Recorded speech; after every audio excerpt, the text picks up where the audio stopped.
ya estando en primero o segundo grado de la escuela primaria, yo ya había construido un laboratorio. Digamos. Había juntado algunos elementos como para hacer algunos experimentos en el patio de la casa de mis padres. Así que desde segundo grado, más o menos de la primaria, yo ya tenía un laboratorio en mi casa que era una cajita cuadrada, que era de un equipo de mate que había dejado mi viejo, que tenía distintas divisiones, donde ponía tubitos de ensayo, algunas cositas que tenía, algunos reactivos, alcohol.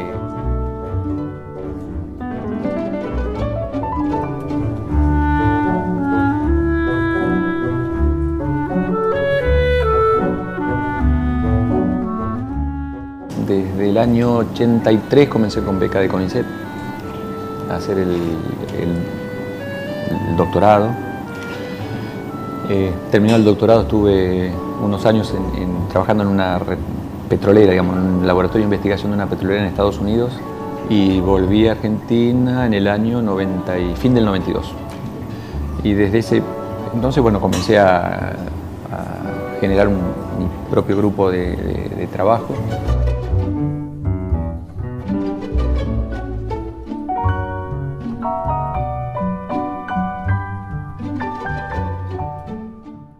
Porque acá nunca se había trabajado en el biodiesel antes del año 2000, porque en Argentina no existía.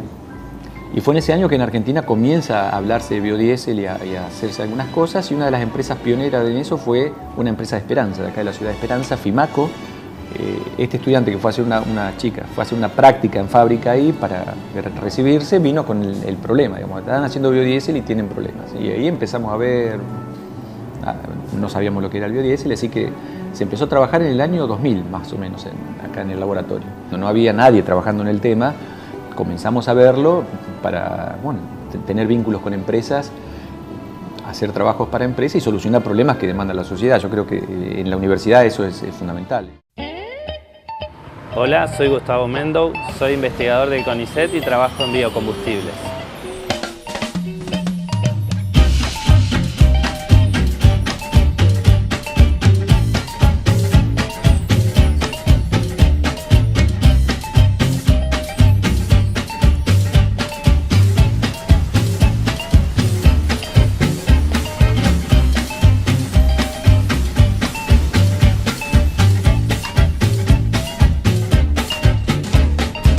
Los combustibles son sustancias que utilizamos para mover sobre todo maquinarias, ¿sí? Particularmente lo que más conocemos son los autos, y estos autos utilizan fundamentalmente combustibles fósiles.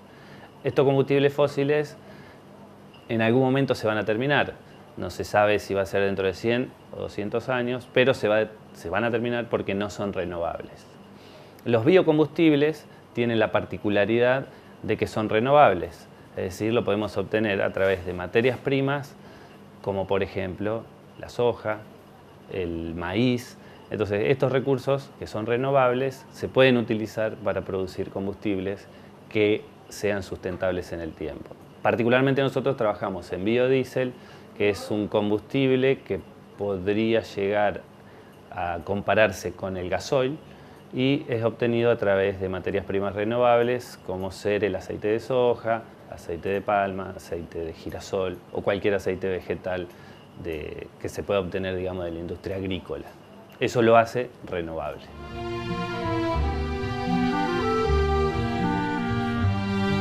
La forma de hacer biodiesel en laboratorio implica un primer paso donde el aceite, se parte de aceite y un alcohol. El alcohol que se utiliza mayoritariamente en el mundo para producir biodiesel es el metanol, que es tóxico, digamos, no es el que tomamos o que forma parte de las bebidas que contienen alcohol, como el vino, cerveza o las demás. Se llama etanol.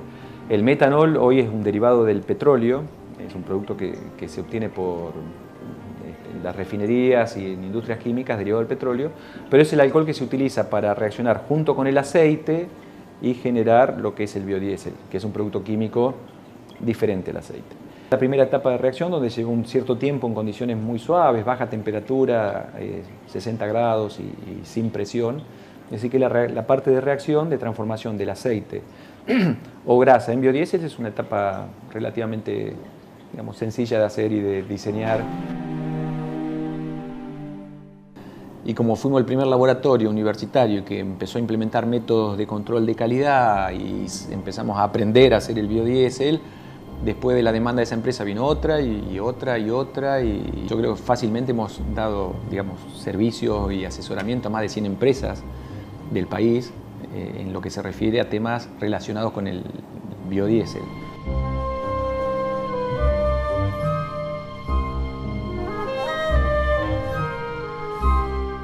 Y sobre fines de la escuela primaria ya sabía que quería ser ingeniero químico sin saber exactamente con mucha precisión qué incluía la carrera. Lo que sí sabía que me gustaba mucho el tema de química, digamos, saber cómo se fabricaba cada cosa que uno tenía a mano, cómo se fabricaba un plástico, cómo se fabricaba un cable, cómo se fabricaba cada una de las cosas que uno usa a diario. Y con lo poco que yo sabía en ese momento me parecía que era la química lo que explicaba todo ese tipo de cuestiones. Nunca consideré la posibilidad o la alternativa de ir a trabajar en una industria. ¿Sí? Siempre tenía muy claro que quería trabajar en investigación. Ya lo había hecho durante la carrera de ingeniería, lo había hecho en secundaria, en la primaria, lo hice también durante la carrera de ingeniería. Ya me había incorporado en grupos de investigación. No solamente, uno dice, transmitir conocimientos, pero hay que generar los conocimientos, y la transmisión de conocimientos no solo a los estudiantes que estudian, sino también a las empresas que necesitan solucionar problemas, que eso genera trabajo y genera beneficios económicos para el país, es una cosa virtuosa. Y genera también beneficios para la gente, porque no es lo mismo estar trabajando en algo que uno podría pensar en algunas situaciones de una investigación muy básica que no tiene una aplicación directa, al entusiasmo que se pone cuando hay que resolver un problema funcional, operativo, real, que está ahí el problema, está ahí. Si uno le encuentra respuesta, ese problema se soluciona en ese momento.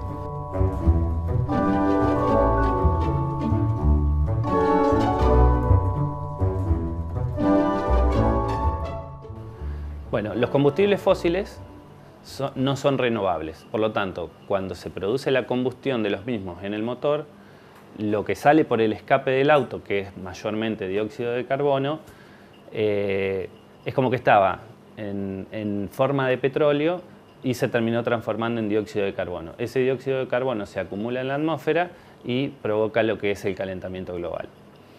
Los combustibles renovables, como ser el biodiesel, se obtienen de una materia prima agrícola. La soja, para poder producir el grano de soja, que a su vez sirve para obtener el aceite, consumió dióxido de carbono del aire.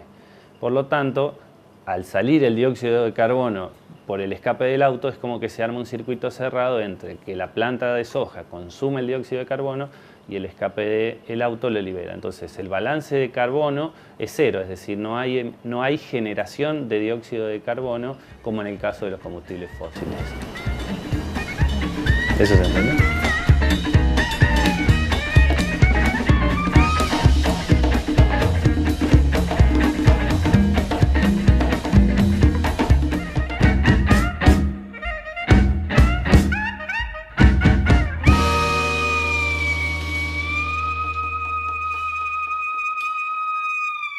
Para disminuir la escasez de petróleo sería que el gobierno subvencione más lo que son las empresas de biodiesel, que además favorecería a lo que es la contaminación ambiental. Promocionaría más el consumo, más la utilización de transporte urbano, promovería por medio de premios a que la gente utilice más lo que son bicicletas y caminar.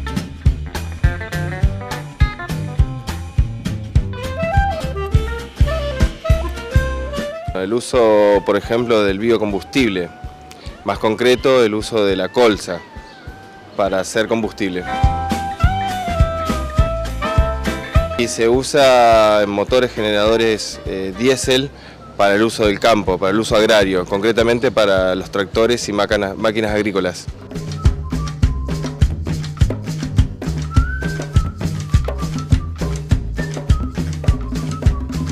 Posible solución para mitigar un poco el problema sería utilizar la restricción vehicular, como en el caso particular de Chile, donde se restringe el uso de algunos vehículos de acuerdo a la finalización de su número de la placa patente, que ayuda a mitigar el problema.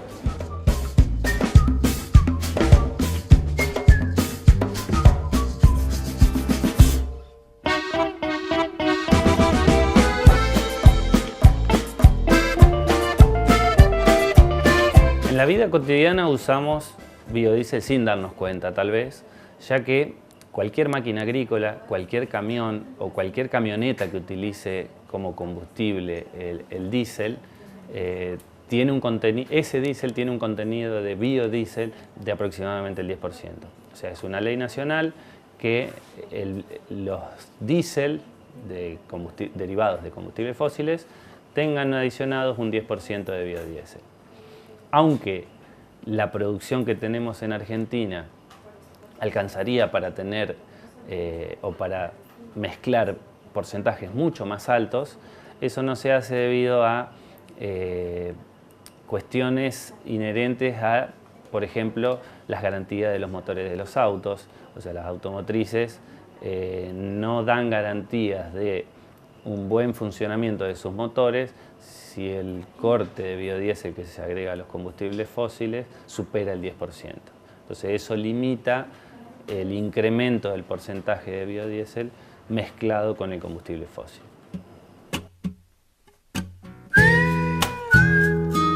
Hola, yo soy Nicolás Budini, soy un amante de la música y un aficionado al piano y además soy investigador científico.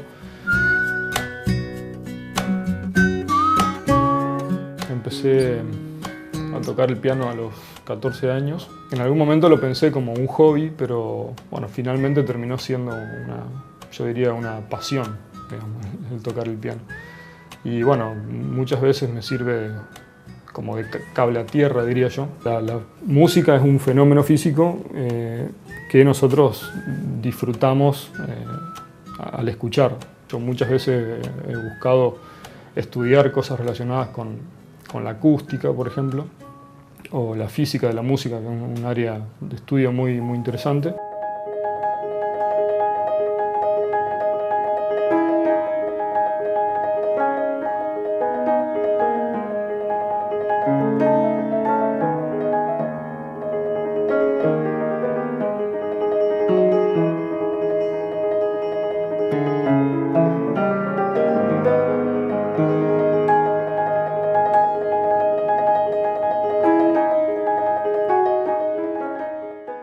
Los biocombustibles, o particularmente el biodiesel, fue sometido a diversos debates sobre si era o no una competencia de alimentos.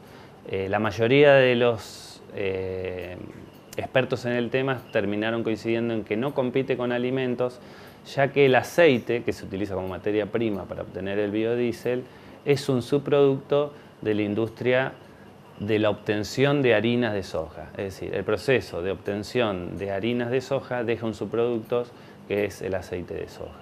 Entonces, de este modo, el aceite de soja, si se utiliza para biocombustibles, no compite con el alimento real que se obtiene de la soja es la harina. En la actualidad, debido al bajo precio del barril de petróleo, a problemas globales en la economía mundial, y algunos problemas dentro de lo que es impuestos y demás en la Argentina, la industria del biodiesel se encuentra relativamente estancada. Sin embargo, digamos, tuvo épocas de muy buena producción y las va a seguir teniendo. Argentina es el tercer o cuarto país exportador o productor mundial de biodiesel.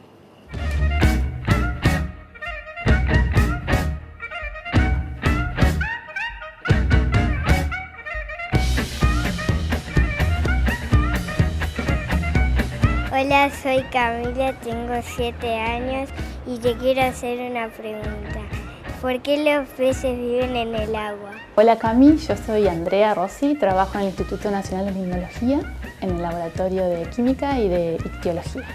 Bueno, los peces viven en el agua porque allí es donde pueden respirar y esto es gracias a que tienen branquias. Las branquias son el principal órgano respiratorio del pez. Vos sabés que los animales necesitan oxígeno para mantenerse vivos y lo obtienen a través de la respiración. La respiración es un intercambio de gases con el medio que nos rodea. Tomamos oxígeno del medio y eliminamos dióxido de carbono. Algunos animales tienen respiración pulmonar, es decir, que ese intercambio de gases lo hacen con el aire. En el caso de los peces, ellos tienen respiración branquial. Entonces el intercambio lo hacen con el agua. Cuando vemos que los peces constantemente están abriendo y cerrando la boca, es que están tomando agua por la boca, y entonces allí el agua se pone en contacto con las branquias, que están en la base de la cabeza del pez, a ambos lados, de forma simétrica, y ahí el agua entonces se encuentra con miles de vasos sanguíneos que están en las branquias, y ahí es donde se produce el intercambio de gases. Es decir, que el oxígeno que está disuelto en el agua ingresa a la sangre del pez, al torrente sanguíneo, y desde allí se elimina el dióxido de carbono. Entonces ahora esa sangre oxigenada se distribuye a todos los órganos y tejidos del pez y puede llegar a las células que tanto lo necesitan para mantenerse vivas. Bueno, mi nombre es Melissa Bertero, tengo 32 años y soy investigadora de CONICET, ingeniera química de profesión.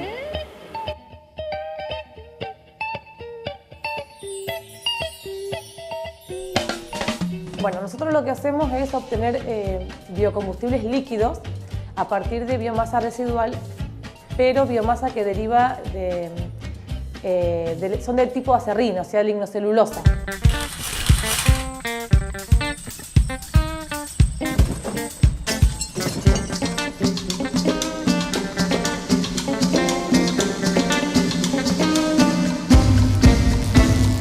Bueno, estamos en el aserradero donde yo retiro la materia prima para trabajar en el laboratorio, que es aserrín de diferentes maderas.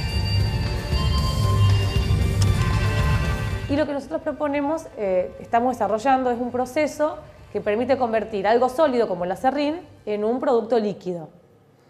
Este producto líquido no se puede colocar directamente en un motor de un auto, hay que mejorarlo. Esa mejora se logra a través del uso de catalizadores. El proceso para obtener combustibles líquidos a partir de un residuo lignocelulósico como el aserrín, uno de ellos es la pirólisis. La pirólisis es calentar la biomasa en ausencia de oxígeno, para no quemarla. En ese caso, obtenés tres tipos de productos, una corriente de gases, una de líquido y una de sólidos. El líquido es el que llamamos bioil y es el que trabajamos nosotros. Las temperaturas de trabajo generalmente en la pirólisis van de 450 a 600 grados. Si vamos más para arriba en temperatura, hasta 800, 900, maximizamos la cantidad de gases y perdemos líquido. Y si vamos muy por debajo de 450, tenemos mucho sólido, o sea, mucho que no se ha convertido.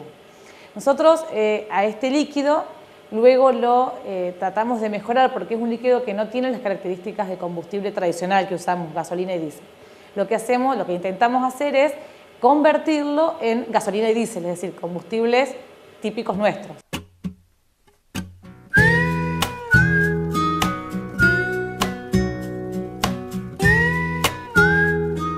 Hemos producido bioil de diferentes, arrancamos primero con aserrines de maderas, pasamos luego a cáscara de cereales y subproductos de la industria alimentaria y ahora estamos en una nueva etapa que es utilizar estiércol vacuno con el mismo fin. A lo que apuntamos puntualmente con mi investigación es aprovechar diferentes materiales residuales, o sea, que básicamente son quemados o son un problema. Entonces, proponemos algo, primero, aprovechar energéticamente estos residuos que tienen muchísimo potencial y segundo, solucionar un problema a la vez, un problema ambiental.